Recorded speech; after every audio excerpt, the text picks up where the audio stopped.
Welcome to the Salmon Runs YouTube. Enjoy the video. You already have the map and the tree open. Start now by scanning the top-level branches so you know what's possible. Choose 1 or 2 immediate goals, economy or army, so you avoid scattered research. Click the first actionable focus that unlocks subsequent nodes. This cascades advantages.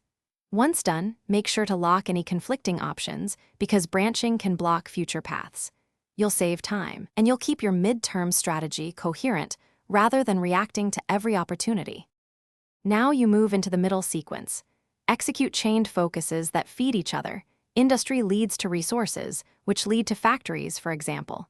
You should allocate political power steadily and plan 1 to 2 focuses ahead so you don't burn points on short-term gains. Use timers to sync focus completion with production cycles or diplomatic events. This timing maximizes benefit. Also, periodically reassess.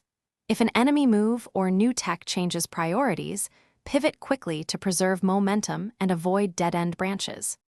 Finish by taking the end node focuses that deliver the largest lasting bonuses. These are the goalposts you've been working toward. Once those complete, convert gains into concrete assets, like extra factories or improved divisions, so the focus payoffs have tangible effects. If things go wrong, say a branch blocks a needed bonus, restore your checkpoint and choose a different intermediate focus to reroute the tree. That single troubleshooting tip saves campaigns. Make sure to keep 1 save before major branching moves. Thanks for watching. Consider subscribing if we helped you.